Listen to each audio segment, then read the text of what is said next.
তো এই আলোচনাটা যারা বিয়ে করছেন রিসেন্ট তাদের কাজে লাগবে, আর যারা করেন নাই করবেন, শীঘ্রই করবেন, এদেরও কাজে লাগবে। আর যারা মুরব্বী অনেক অভিজ্ঞতা ওনাদেরও কাজে লাগবে, ওনারা এটা শুনে নাতি নাত করতে শোনাতে পারবে, ঠিক কিনা? তাহলে কারোরই লস নাই। বিষয় কি?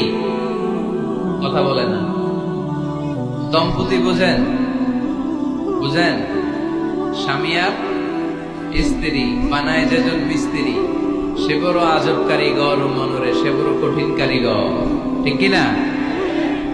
পৃথিবীর প্রথম দম্পতি হচ্ছে সাইয়েদনা আদম আলাইহিস সালাম আর হাওয়া আলাইহিস সালাম। পৃথিবীর প্রথম স্বামী আদম আলাইহিস সালাম, প্রথম স্ত্রী হাওয়া আলাইহিস সালাম। ওয়া কুলনা ইয়া আদম উসকুন আনতা ওয়া যাওজুকাল জান্নাহ।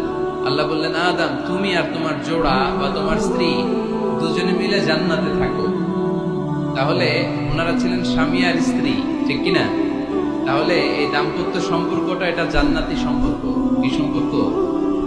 উত্তর দিতে হবে। দৌলতপুরের ভাইরা রাগ করছেন আমার সাথে? শীত লাগতেছে? উত্তর দেওয়া যাবে আওয়াজ করে? হ্যাঁ, আওয়াজ করে উত্তর দিবেন, মুখে তালা মেরে বসে থাকা যাবে।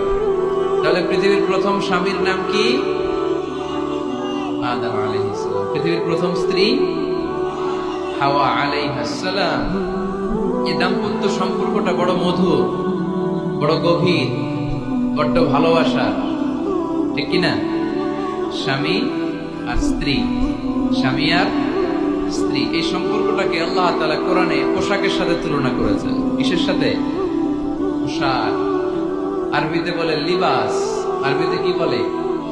লিবাস। আল্লাহ বলেছেন, ও নারীরা তোমরা পুরুষদের জন্য পোশাক, আর ও পুরুষেরা তোমরা নারীদের জন্য পোশাক। পড়েন সুবহানাল্লাহ। পোশাকের বেসিকলি তিনটা কাজ। কয়টা? কেউ কথা কয় না। আরো জোরে বলেন, কয়টা? এখন আওয়াজ আসলো কোথেকে? আওয়াজ করে উত্তর দিবেন, চিল্লায় বলেন পোশাকের কাজ কয়টা? এভাবে শেষ পর্যন্ত খোঁচায় যেন সাউন্ড বের করা না লাগে, স্বপ্রণোদিত ভাবে উত্তর করবেন, ক্লাসের মতো হোক। তিনটা কাজ। এক নম্বর কাজ হচ্ছে পোশাক ইজ্জতের আবরু, লজ্জাস্থান ঢেকে রাখে, ঠিক কিনা?